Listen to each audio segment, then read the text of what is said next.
നീണ്ട 2 വർഷത്തിന് ശേഷം ഓൾക്കും കുട്ടിക്കും ഒരു സർപ്രൈസ് കൊടുക്കണം. ഈ ഇമ്മച്ചി ഒരു സിപ്പപ്പ് വാങ്ങിത്തരാൻ പറഞ്ഞിട്ട് വാങ്ങി തരുന്നില്ല.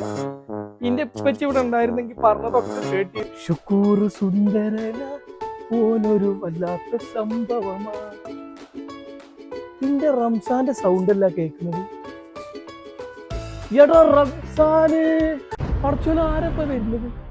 ഏതാണ് ഈ മലയാളം പറയുന്ന ബംഗാളി? അടച്ചോനിന്റെ പേരൊക്കെ പറയുമ്പല്ലോ എനിക്ക് പേടിയാവുണ്ട്. ഇമ്മ ഇമ്മ എന്താണ് ചെക്ക?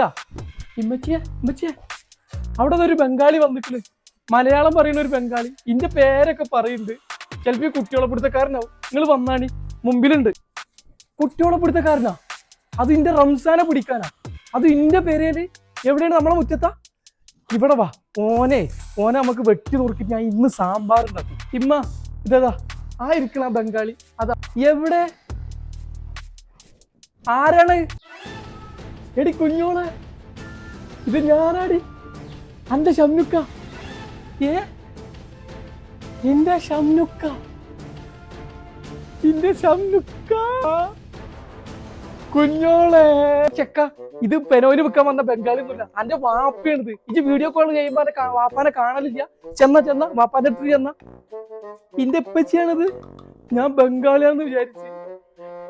ഇപ്പച്ചിയെ, ഇന്നാലും ഇന്റെ റംസാനെ അന്റെ ഇപ്പച്ചിനെ ജി ബംഗാളി ആക്കിയില്ലടാ. ഇപ്പച്ചി, ഞാൻ നിങ്ങളെ ആദ്യം കണ്ടപ്പോ വിചാരിച്ച് ബംഗാളിയാണെന്ന്. നിങ്ങൾ എന്തിനാ ഈ കണ്ണടൊക്കെ ഇടുന്നത്?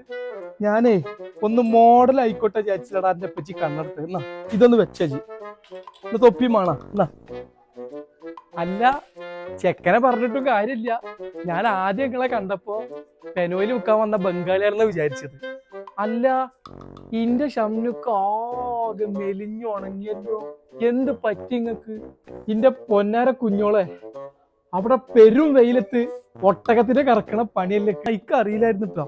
ഒട്ടകത്തിന് കറക്കാൻ തന്നെ മൂത്താപ്പനെ കറക്കാൻ പറ്റുമോ? അന്റെ അമ്മാക്കും അനക്കൊക്കെ ചോദിക്കുമ്പോ പുതിയ ചൊറുക്കുള്ള ഡ്രസ്സും അവിടുന്ന് പൈസ ഒക്കെ അയക്കാൻ വേണ്ടിട്ട് ആ പെരും വെയിലത്ത് കിടന്ന് കഷ്ടപ്പെടുകയാണ് ഞാൻ. ഇക്ക, നിങ്ങളോട് ഒരു വർത്താനം പറഞ്ഞിട്ട് നേരെ കളയണ്ട. ഓനക്ക് വായി തുറന്ന അപ്പ തർക്കുത്തരാണ്. നിങ്ങൾ ഞാനോട് വർത്താനം പറഞ്ഞു.